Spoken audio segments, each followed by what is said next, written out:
In any city, in any country, go to any mental institution or halfway house you can get yourself to. When you reach the front desk, ask to visit someone who calls himself the holder of youth. The attendant will choke back a childish grin and rise from her seat, motioning for you to follow. Do so, but do not show any emotion other than annoyance.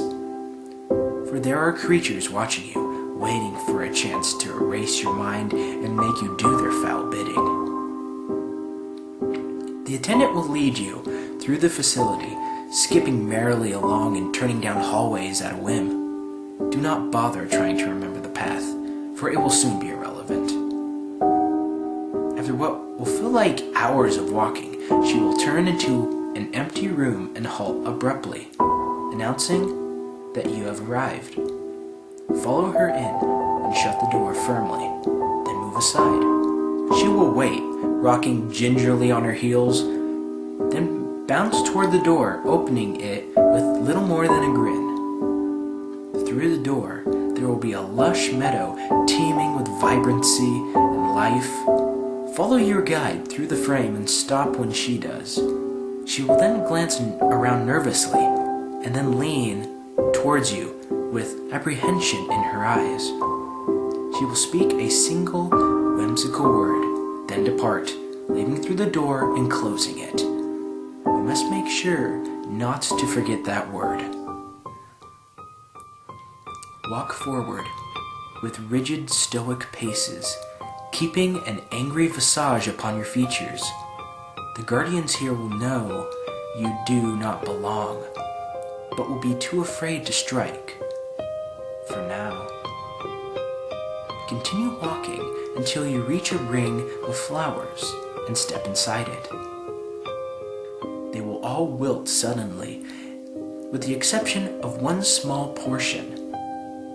Go in that direction and that direction only for 44 paces, then stop, turn to your right, walk another 44 paces. When you stop for the second time, turn completely around. You should be in a dense, verdant forest.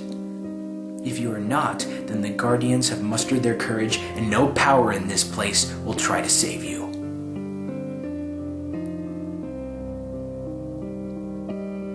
Immediately take 3 steps backwards. You should come to rest against a large tree. Vines and branches will snake over your body and hold you there, but do not struggle. No matter how tightly they constrict, you must not show your pain, but keep glaring forward, lest the tree decide to crush you on itself. When the growths stop, several children will burst from the bushes, laughing and playing, oblivious to your presence, and form a ring around the tree. As they begin to dance around it, they will sing in pleasant voices a silly children's song, making the tree around them shudder with laughter. Whatever you do, do not speak or soften your face, but wait until the children pause and sit to catch their breath. One of them will finally notice you and ask what you're doing there. Tell them that you wish to see Father, and they will all gasp as one. Should they begin to giggle, your death will arrive soon by creatures which no words could ever describe.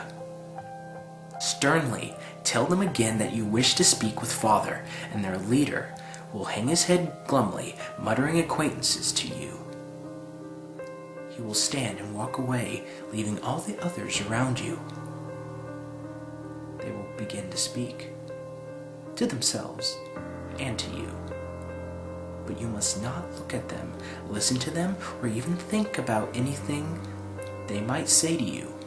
They only speak to break your stoic mask and flee their punishment. If their words should ever cease, then growl at them, stop pouting about it, and enjoy yourselves. You must sound as menacing as possible, and they will resume talking. No one knows what happens if they remain silent. When the other child finally arrives, he will sit back down, and a tall, wizened figure will emerge from the thicket. He will stare at you, a gaunt, annoyed face that should match your own, and demand to know why you came here of all places. Glare at him and ask, does it truly matter? The figure will sigh darkly and begin a long-winded rant about the follies of youth. Stay silent, for he will not take kindly to interruptions. When he finally winds down, he will ask again why you are here. Ask him, what were they before this? The old man's eyes will flash with understanding, and he will sit on a nearby stone and begin to speak. He will tell you in every possible detail what they were in a time before time, when there was still a shred of goodness within what they kept. He will explain, with a heavy voice, the calmer times, and tell you of the events that sparked their fall. Every slight, every delusion, every crushed dream will be laid bare by his words. As the old man speaks, the lush green around you will give way to blackened dead soil, rotting trees, and foul, half-rotting vegetation. Do not change your expression and hold your gaze on the old man. The story will end with, see what they have done to my children. The small figures that sat around you will now be festering corpses, all eyeing you with gleams of sadness in their pustrant faces, begging for release. They will all stand, trot toward you with their father telling you that their hunger must be sated. Now, in your loudest voice, scream the word you were told when you arrived. Should you have forgotten or mispronounced it in any way, you will spend the rest of eternity as the dead children's meal. Speak it correctly, and they should all fall to the ground, clutching their ears shut, and the constricting briars from the tree will shatter. Take the largest piece of wood you can find, run towards the old man, and stab him in the neck with it. As he chokes on his own blood, he will hold a single rose aloft. Take it from his hand, as darkness will surround you, forcing you to choke and die like him. When your lungs feel as though they shall burst, you will find yourself at the door to the place that you call home, gasping for air and clutching the flower in your clammy hand. That rose is object 87 of 538. Forlorn remembrance.